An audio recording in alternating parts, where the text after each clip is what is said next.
अरे नहीं बलराज, ये सही नहीं है, अकरम ने घबराहट में कहा। बलराज जवाब के इंतजार में अभिनव को देख रहा था। अकरम ने अभिनव को देख ना में सिर हिला दिया। अभिनव ने अकरम से नजर हटाई, बलराज को देखा, अपना ग्लास उठाया, एक सांस में सारी शराब गटकी और जोर से ग्लास टेबल पर पटक कर बोला, कब करनी है लड़ाई? यह सुनते ही बलराज के चेहरे पर मुस्कान आ गई। अकरम के होश उड़ गए थे। क्या? नहीं टाइगर, होल्ड होल्ड, तुम्हें कुछ भी साबित करने की जरूरत नहीं है, अकरम ने अभिनव से कहा। वो अभिनव को किसी तरह की परेशानी में नहीं डालना चाहता था। अकरम, मैं जो कर रहा हूं अपनी मर्जी से कर रहा हूं। बलराज जो आज मेरे मुंह पर बोल रहा है, मैं नहीं चाहता कि कल को कोई भी एरा गेरा मेरे पीठ पीछे बोले, अभिनव ने कहा और बलराज की आंखों में देखने लगा। जब अकरम ने अभिनव की आंखों में संजय जैसे तेवर देखे तो उसने गहरी सांस ली और सब ऊपर वाले के भरोसे छोड़ दिया। लगभग 1 घंटे के बाद बलराज अभिनव और अकरम के साथ अपनी प्राइवेट अरीना में आ गया था।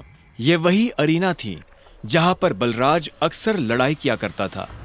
तो अकरम मियां, किस पर दाव लगाओगे, मैं या ये? बेवकूफी भरा सवाल है बलराज, टाइगर के होते हुए किसी और पर दाव लगाया जा सकता है क्या?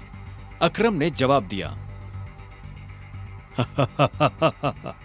बुरी तरह पछताओगे, मुंह छिपाने की भी जगह नहीं मिलेगी, बलराज ने हंसते हुए कहा और रिंग में दाखिल हो गया। दोनों के बीच लड़ाई शुरू हुई और बलराज चिंघाड़ते हुए अभिनव की तरफ दौड़ा। उसने जैसे ही अभिनव पर पहला मुक्का मारा तो अभिनव एक बार को सन्न रह गया। बलराज किसी हाथी जैसा लग रहा था। उसका मुक्का अभिनव की नाक तोड़ता उससे पहले अभिनव को होश आया और उसने अपना सिर नीचे झुका लिया। बलराज का मुक्का खाली गया और वो पलटकर अभिनव को देखने लगा। उसके चेहरे पर हंसी थी। बलराज फिर से भागते हुए अभिनव की तरफ आया।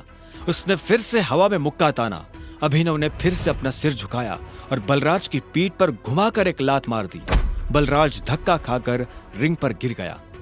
इधर अभिनव दूसरे कोने में खड़ा हो गया था। बलराज को इस बार गुस्सा आया।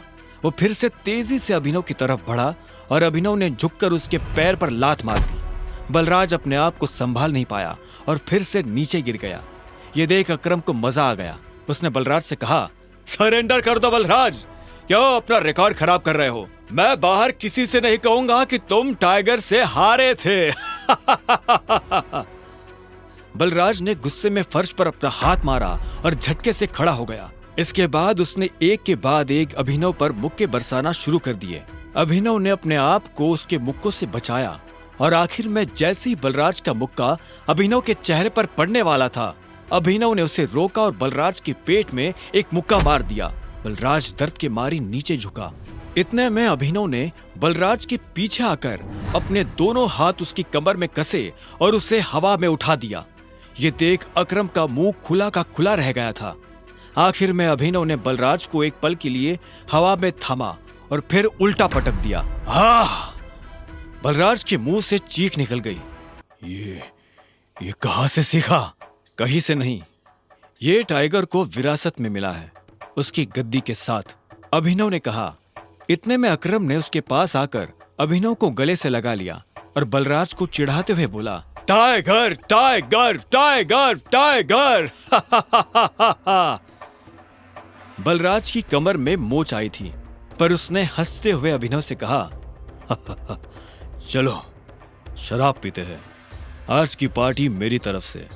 इस बात पर अकरम ने कहा, ऐसे नहीं, ऐसे पूछो कि टाइगर, क्या आप मेरे साथ शराब पीना पसंद करेंगे?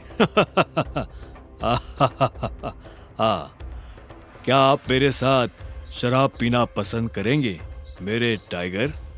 बलराज ने कहा और अभिनव के सामने नीचे झुक गया। अभिनव ने मुस्कुराते हुए बलराज को उसके कंधे से पकड़कर ऊपर उठाया और बोला, क्यों नहीं। ठीक इसी वक्त अभिनव का फोन बज उठा। उसने देखा अनन्या का फोन था। हाँ अनन्या, मेरे मम्मी पापा वापस आ गए हैं। जो कुछ भी हुआ उसके बारे में उन्हें पता चल चुका है। वो तुमसे मिलना चाहते हैं। तुम अभी के अभी मेरे दादाजी वाले घर आओ। अभिनव ने फोन जेब में डाला। इतने में अकरम उसके पास आया और बोला, क्या हुआ, सब ठीक है? हाँ अकरम, सॉरी बलराज, लेकिन मैं तुम्हारे साथ नहीं आ पाऊंगा। मुझे अभी अपने ससुराल जाना पड़ेगा। मेरे सास ससुर आए हुए हैं। ससुराल? तुमने शादी कब की? बलराज ने चौंकते हुए कहा। लंबी कहानी है, फिर कभी बताऊंगा, अभिनव ने जवाब दिया। बलराज ने आगे कहा, वैसे अकरम, हमें मोंटी को बुलाकर बता देना चाहिए कि नहीं, अभी नहीं। जब तक चीजें साफ नहीं हो जाती तब तक किसी को भी भनक नहीं लगनी चाहिए कि टाइगर लौट आया है। मोंटी जो कर रहा है उसे करने दो, अकरम ने कहा। इतने में अभिनव ने कहा, चलो मैं निकलता हूं। अकरम, तुम्हें याद है ना, मुझे कल से एक नई नौकरी। हाँ, तुम कल ऑफिस आ जाओ, मैं अपने सेक्रेटरी को बोल दूंगा, तुम्हारा काम हो जाएगा। ये सुन अभिनव ने अकरम और बलराज से हाथ मिलाया और वो बाहर आ गया। आगे की कहानी जानने के लिए देखें अगला एपिसोड सिर्फ पॉकेट एफएम के यूट्यूब चैनल पर, और द रिटर्न ऑफ टाइगर के सारे एपिसोड्स को सुनने के लिए डिस्क्रिप्शन में दी लिंक से डाउनलोड करें पॉकेट एफएम ऐप।